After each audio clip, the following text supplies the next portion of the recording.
Thank you, JR and Lauren and Marty, Victor, Frank, and all my friends in the audience. As a physician who can basically deal with one patient at a time, I have an opportunity to really share some of my own experiences and hopefully make a change in some of your lives. I wish that health was as easy as just having one of these every day. Unfortunately, although this is a good idea and a good start, it's not enough. And I think that, I've really spent 40 years thinking about health. Unfortunately, I spent too much of those years thinking about illness. But what really is health? What is salute for my Italian friends? How do we avoid the malocchio, the evil decree? And I think it's something that requires effort, but it's an effort that is really worth it. And there's one thing I could wish to all of you is that all of you have great health. I think that the problem is that we have been focusing much too much on illness. And we know how to define illness. We know when your blood pressure is too high, or your coronary arteries are filled with plaque. But we really don't understand and have not defined an even more important concept, which is wellness. And I think I don't want you to be confused that just because you're feeling well, that somehow that means you are well. A week before your heart attack, you were not well. A week before someone tells you have diabetes, doesn't mean you're well. It's also important for you to appreciate that when you are well, and I hope this is not confusing, you can handle illness more effectively. If you're basically well, and we'll define that, when unfortunately in life you transition to an illness state, you will recover much more effectively and fully than if you did not start out well. Is that clear? Okay. So what really is wellness? As I said, I know what illness is, and most of the physicians know what illness is, but unfortunately, they have not been taught what is wellness and how do we define wellness. See, illness is about your heart and your lungs and your kidneys, right? But wellness is actually much more complicated and requires a different way of thinking. And it's a thinking that we're not taught in medical school, but we're taught in life, especially if you're an observant physician. So when you look at people who are well, what do you see? You see that they are socially connected to each other. Look at this audience. All of you are friends. That is critical. Social health requires you not to feel alone, even if you are alone. It's very, very important. We'll skip over the physical stuff because everybody knows what that means. But what about emotional health? Emotional health is confidence, it's attitude, it's ability to appreciate your friends, to root for your friends. It's not just about yourself. It's about joy. It's about your ability to realize your potential as an individual. That's what emotional health is. Environmental health, well, if you're lucky enough to live in an environment where there's less pollution, less disease, more vaccinations for those of you who unfortunately require certain vaccinations as you get older. Mental health. Mental health is a self-awareness. It's an understanding of who you are relative to the rest of the world and realizing that it's just not about yourself. It's about your family and your friends, and for you to succeed, they need to succeed. It's for you to be able to wake up every morning and have the energy to realize what you need to do as an individual. What about spiritual health? Something that certainly we don't study this in medical school. It's about compassion and goodness and sharing and a belief in a greater being. So this is what really is part of the wellness concept that goes way beyond the concept of illness. And guess what? They're not separate entities. They are all intersecting. You can't be ultimately well if you don't have spiritual wellness, if you don't have emotional health, if you don't have social health. You cannot achieve this on your own. It's not about going to the gym every day. It's not about eating an apple every day. It's not about even my favorite supplement, Pycnogenol, every day. It's all of these balls that you have to intersect. And you have to be aware of it, and you have to think about it every single day. Thank you. When I see patients, and I see them every day because that's what I do, I'm not an administrator. I teach medical students and residents, and I share my thoughts with other doctors. Sometimes I teach them something. Most of the time they teach me something.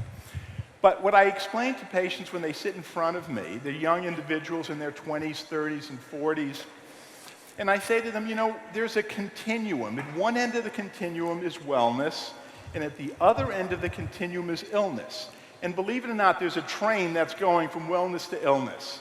How quickly that train goes is up to you and what you do, all right? Very, and I ask patients, where are they in this continuum? Oftentimes they're correct. Sometimes they exaggerate their own sense of wellness. But at least it's pointing out to them that they need to make an effort, a very determined effort, to slow that train down. And all of you have the capacity to do it if you're willing to invest some time and effort. As I said, it's not about just having that apple every day.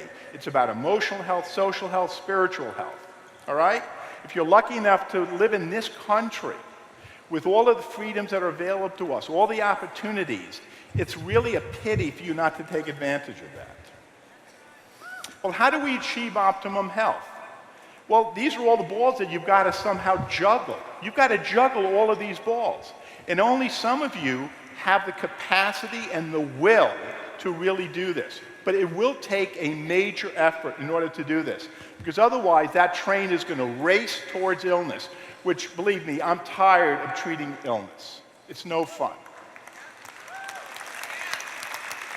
So when I look at the physical part of an individual, you notice there are all these systems that I have to learn, and maybe that's why we haven't had so much time talking about wellness, because there's so much to learn about illness. So I have to learn about the respiratory system. I have to learn about the cardiovascular system. I have to learn about the kidneys. You notice there are no walls in the body? They're all connected, all right? All of these organs, the separate organs that make up these systems, they're all interconnected. The first time I looked at this, I thought that this was, a male, but then I realized that there was actually a brain over there, and that ruled that out. In any case, there are a lot of organs you got to study in medical school, and each of them are important. Each of them are critical. Each of them are critical for your physical wellness, not for your emotional wellness, not for your spiritual wellness. So your doctor can't help you with those other balls that you have to juggle. That you have to find in your colleagues, in your spiritual leaders, in your friends, in your family, in your own reading, in getting insight. It's becoming a Renaissance individual. It's extremely important not to limit your thinking and your opportunities. Well, from a really simple health point of view, we know what we have to do. We have to reduce inflammation. We have to contain the immune system, that it's not overactive, so you don't get multiple sclerosis, and you don't get lupus, and you don't get rheumatoid arthritis, and you don't get heart disease. You want to limit infections, because we know infections cause a cascading effect. You know that when people get influenza 6 months later, they have a higher incidence of having a heart attack?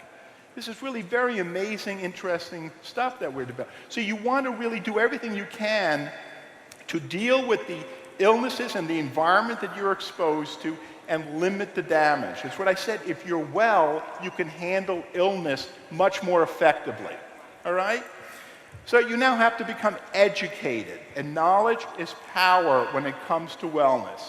You have to believe in the science and in the evidence that accumulates with reference to how to eat this Mediterranean-type diet, more fruits, more vegetables, more fiber, how important sleep is. Sleep is critical. If you don't sleep, you're not going to achieve wellness. Sleep is as important as food and water.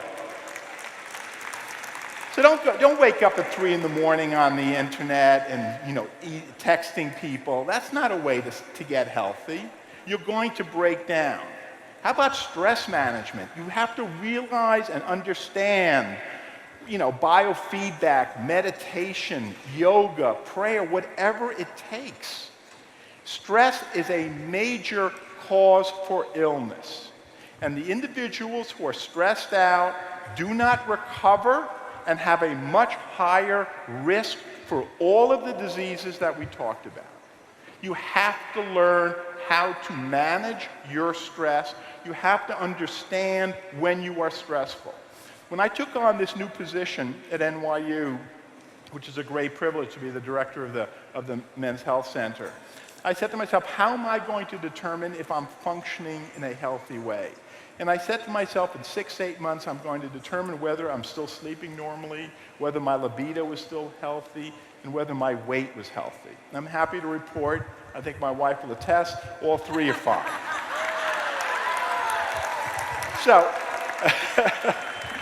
How do you know what to really do? Well, as I said, there's diet and exercise and sleep. But there are a lot of supplements that are actually rather important because unfortunately the diets we're not as full and as rich as we would like it to be. And here's where the Pycnogenol and isotonics comes in. I mean, pick products that have science and evidence for it. I mean, Victor and his company invest millions of dollars on, 40 years of research, publications, clinical studies. You can feel confident that what they're saying is true. All right?